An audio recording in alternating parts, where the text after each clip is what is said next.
welcome to the Kauffman FastTrac Author Series. I'm Jordan Marcello, and today I am joined by Dorie Clark.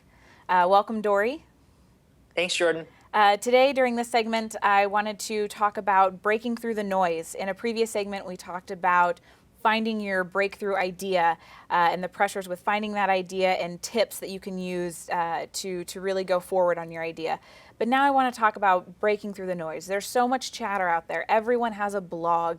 Everyone is on social media. Everyone is out there all the time. So how can entrepreneurs take this new breakthrough idea and get it out there and be heard? If you could start by just talking about some steps that are needed to building maybe a following around your idea. Absolutely. So what I discovered in the course of writing Standout is that ultimately, if you want your idea to spread, there's a three-step process that entrepreneurs have to go through. The first is what I call building your network. The second is building your audience. And the third is building your community. So the first part, building your network, is really about getting a tight-knit group of people around you who are, we could call them your inner circle.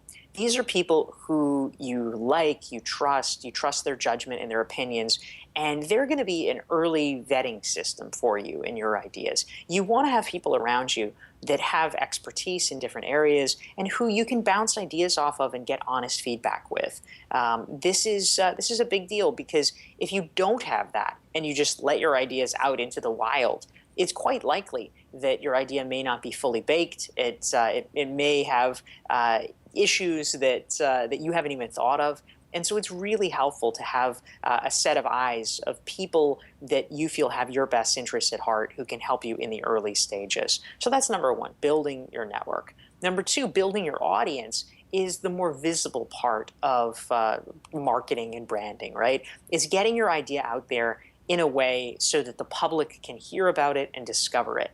This could be done through speaking, through webinars, through blogging, through social media, what have you. But it's really allowing like-minded people to discover you and your idea so that they can look at it, they can check it out, and they can say, oh, this is great. I actually really resonate with this.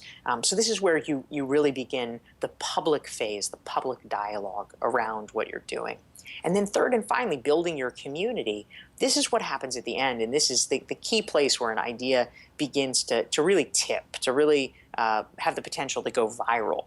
And the idea here is that you are able to, once you've built up enough of an audience, an interested audience of people, you want, instead of just you talking to them all the time, you want to try to provide a forum or a way for those people to talk to each other. This could be something like creating a conference, or creating a user message board, or helping to encourage meetups or something like that. But you really want to make sure that your audience is able to start building relationships with each other around your idea. If you're able to do that, then you're no longer the only person talking about it. Other people are your messengers and your ambassadors, and that's where things really have the potential for exponential growth. Typically for entrepreneurs, that inner circle are friends and family.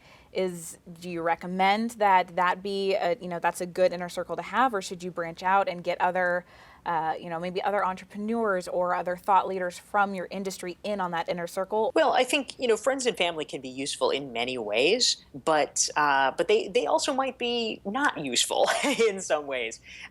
You can absolutely have situations where you want people who just believe in you no matter what. Mm-hmm. That's a really important thing to have. But you also want to have people who have the kind of professional judgment that you respect, so that instead of just your mom saying, oh, sweetie, whatever you do is amazing, you want to have somebody who can actually look at it and say, well, I'm not sure the functionality on this app is necessarily what it needs to be. Maybe you need to do this, this, and that, and then it'll be ready for sharing with the public. That's an important thing. The converse of that actually is that sometimes your friends and family can be a little too cautious. I mean, I remember once I thought I was going to get a contract with a client, and I didn't. And I remember telling my mom this, and she said, oh, do you think you asked for too much money? And I remember telling her, I'm like, that's not helpful.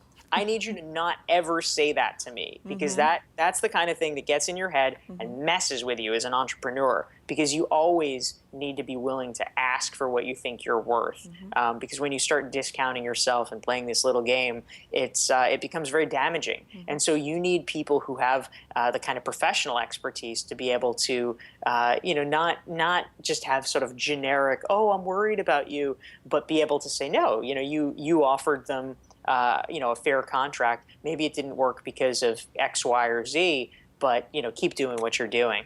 How do you make sure that you communicate your brand effectively? Well, I think when it comes to communicating your brand effectively, it really is essential to know in advance how you want to be perceived. This is something that I talk about a lot in my first book, Reinventing You, which I actually also did a webinar for Kauffman Yes. FastTrac about. For Reinventing You, one of the most essential things, if you're going to take control of your personal brand, particularly if it's in transition at any point, you need to know, really take the time to think about, when you leave the room, what do you hope people will say about you or say about your business? And I think having that clarity is essential, because once you do, then you begin to get a sense of how you should be acting, so that people will get it. And I don't mean acting in the sort of performative, like inauthentic sense. I mean acting like, all right, well, what are the things that I would need to do in order for that impression to really shine through? For instance, if you want to be known as a marketing expert, well, what do marketing experts do? Okay, well, they probably write a lot of blog posts about trends in marketing, so that people can say, oh yeah, she has a lot of good ideas, she's an Mm-hmm. expert. Or maybe they have leadership roles in professional associations, and so that's something that you should think about doing. So it's really getting clear on that message and what you would need to do, so that you are conveying the impression without saying it. It's not about saying, hey, I'm a marketing expert, hey, I'm a thought leader. It's a little obnoxious sometimes to call yourself that, but it's about doing the things necessary so that other people will draw that conclusion for themselves. Wonderful. I think that wraps up our segment on breaking through the noise. Entrepreneurs, you've provided them, tips on how to break through, and once they have broken through, how to communicate what they want to communicate effectively. So thank you, Dorie, and thank you everyone for joining us for the Kauffman FastTrac Author Series with Dorie Clark.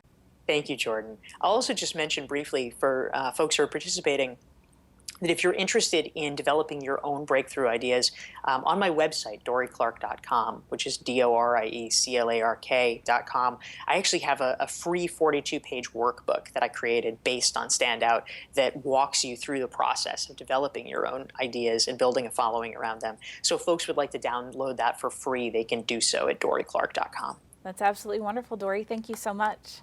Thank you.